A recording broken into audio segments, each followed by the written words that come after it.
We're here with White Sox GM Chris Getz. Well, Chris, spring training is finally here. What feels different this time around compared to the past few seasons?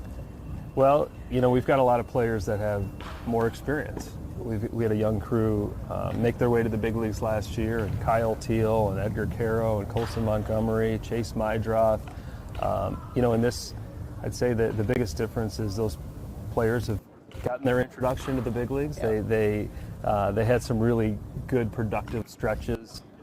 That second half last year was, really created some momentum for us that we've been able to take into the off season. We have been very active and, surrounding these young players with players from outside the organization, whether it be free agency or trade acquisition. So, there's a good energy about them. They're hungry. I know that they're excited to get out here and get rolling. A couple of weeks ago, we had our Fan Fest. We felt really supported by our fans, which was really fun for those guys and certainly myself. We know we're heading in the right direction, and now it's about getting prepared for 162 games and get off to on the right foot and continuing the momentum that we had last year. This here is the start of it all. We were talking beforehand how it's been a really productive off season for you. You mentioned adding some of those key veterans there to pair with this young core on this roster. But the big name in the off season, Munetaka, Murakami, obviously is going to garner a ton of attention. Can you give me a glimpse, pull back the curtain a little bit, and just what was it like to get someone like him to come here to the White Sox? Yeah, it was just such a boost. I've said this many a times. We certainly were familiar with him. We had seen him in the WBC.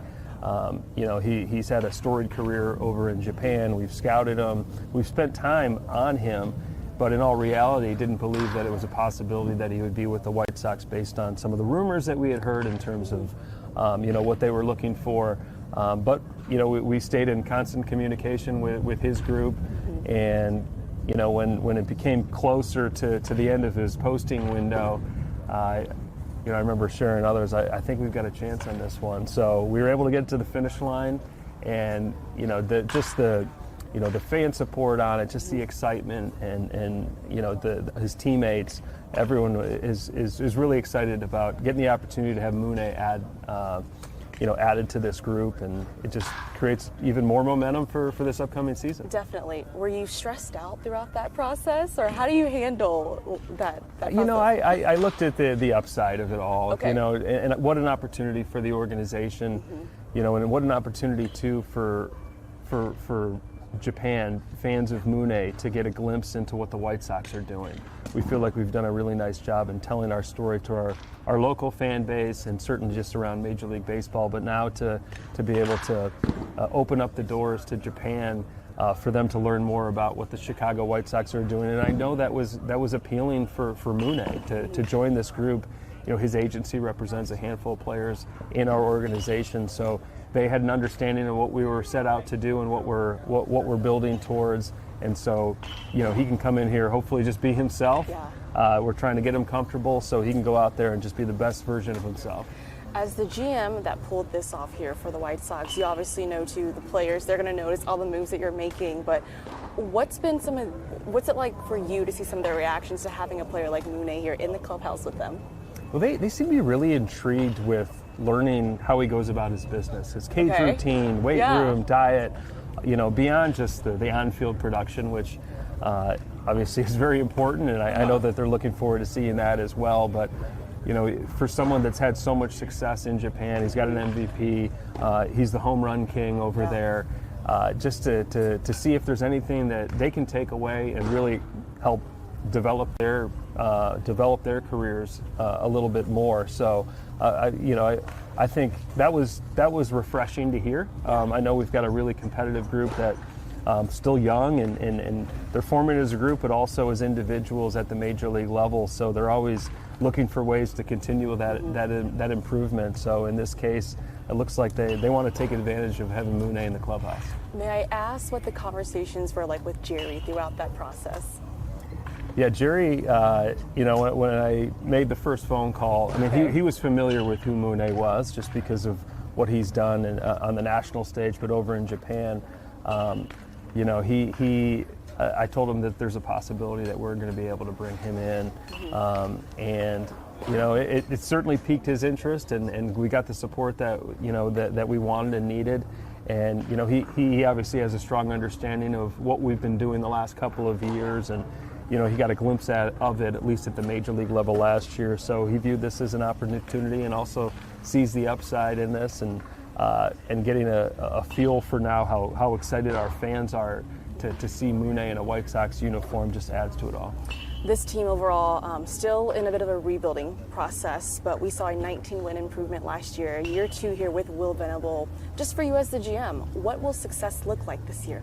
Yeah, it's a great question, and we do feel like we're going to take a meaningful leap forward. We do. What does that look like? Obviously you look at the standings, and that's an easy one to point to, and we do expect to have more wins, but the continual development of these young players, and we've got other players in the minor leagues that are pushing towards the top, and Hagen Smith and Noah Schultz and Sam Antonacci and Braden Montgomery, Tanner McDougal, and so I look forward to welcoming those players into the big leagues at the right time as well, and to really add to the foundation that we have in place already. So the experience that the group had last year in learning how to win together and understand what it takes to be successful at the major league level, and to continue that process with the additions of some of the younger players that are going to break in. And then of course you bring in the Munes, and you bring in the Hayes, you bring in a Hicks and a Sandlin, just guys that are going to help add to the win total as well. So I look forward to, at the end of the year, feeling like we took another step forward, so we have a better understanding of what we need to do next offseason as well. As a GM, and on a personal note, how do you handle the criticism, especially when you hear it from the fan base? How do you block that out while also keeping confidence in the vision that you do have for this team? Well, you said it. I mean, I have a vision, we have a vision, and I've tried to articulate that vision not only internally, so our staff know, our players know, our fan base knows. But so we know that the game can be very difficult. You're going to go through stretches. You're going to feel like you're taking 2 steps back, but then you take 5 steps forward. It's really just never losing sight of what we're headed towards. I love the job. I'm obsessed with the job. I mean, I can't think of a better opportunity than being the general manager of the Chicago White Sox right now.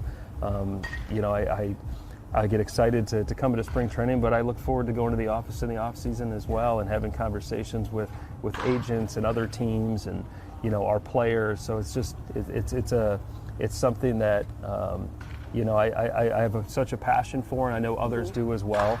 So I know that criticism is just part of the position and part of the role, and we're in professional sports, and being a former player, I understand the fan bases and the expectations, and we love our fans. I talk about it a fair amount as well. Friday nights last year when we had the City Connect uniforms, we gave an extra access to our players, and with interviews throughout the game, and our players responded so well with that level of support. And with these young players, I think they react very well to feeling that, and our fans were able to provide that, and they will continue to do that. And I do feel like that's part of the young player development for these guys. So it's a fun group, both on the field and in the office, and our fans are phenomenal, and we just want to continue to get better. And I strongly feel like they have an understanding of what we're trying to accomplish now. You've mentioned before that the development of these younger players, that's going to be a key thing heading into this season and the season overall.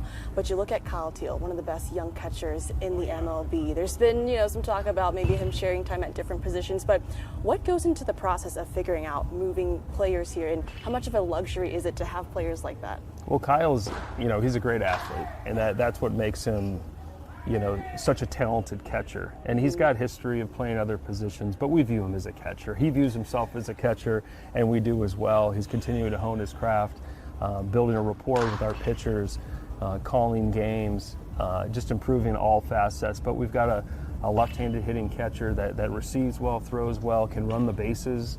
And then, you pair him up with an Edgar Caro, a young, blooming catcher himself. They complement each other really well. It's such a demanding position, so to have options like we do, I think is a real strength that we've been able to create here with the White Sox. And having 2 guys like that, I think, is only going to allow them to feel strong and be more productive as the season unfolds.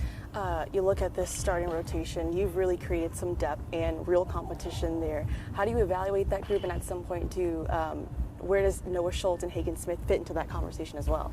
Yeah, we've definitely been prioritizing adding pitching depth. Yeah. And I don't think it's a long season. any GM or any organization feels like they ever have enough. It's more than just 5 starters. It's about having as many options as possible to take starts throughout the season. We have guys that have got versatility. They could be in a multi-inning relief role. They could take starts for us. We'll have some guys that are down in Charlotte. We'll have young guys that are pushing throughout the minor leagues. So, there is going to be a fair amount of competition. We've got some guys that have a little bit more experience than others, but we know that the opening day roster, is probably going to be different, perhaps as soon as a week into the season. There's just the evolution of every season is a unique one, and different guys step up, and different guys need to maybe press reset as well. So to have, a plethora of options is a good thing. And then, you bring up a Noah Schultz and a Hagen Smith and Tanner McDougal. They're going to work their way into the fold. Yeah. First and foremost, we want them to have a healthy, productive spring training, and we anticipate they'll be part of the club at some point. What have you learned in your time as a GM when it comes to roster construction? And then now you're seeing some of these young guys, right? With the Garrett Crochet trade, you got back a lot of young assets in a Kyle Teal, but Chase Mydroth. What have you learned? Yeah, well, for one, we've been really focused on premium positions. The catching position, shortstop, obviously move a Louis Robert and you bring in an Acuna, but you bring up a Chase Mydroth that has versatility. Even a Miguel Vargas, an ability to play third base and first base. We've got outfielders that can play all 3 spots. And so, that versatility really puts you in a position to be successful throughout the season, especially if guys need days off. There's an injury, you've got guys that can plug in. And then we've talked about, the depth of the pitching and how valuable that is. And then, having bullpen arms that are able to pitch to righties and lefties. And with more and more experience, you realize how valuable that can be. You want to give as many weapons to optimize a pitching staff on a daily basis, or an offense or a defense. So it's our job as a front office to be able to provide as many options as possible, and we're getting there. And I think Will is looking forward to have even more options this year. Lastly, when you picture this organization a year from now, what has to happen for you to feel good about the direction that it's headed? I just look forward to welcoming even more some of the younger players onto the Major League club, and these guys just gain more experience, winning together at the Major League level. That'll be meaningful. That'll be rewarding, because our fans want that. They need it and they deserve it. And so, we're determined to make it happen. Good things take time. All right. Chris Getz, thanks for the time. You got it. Thank you.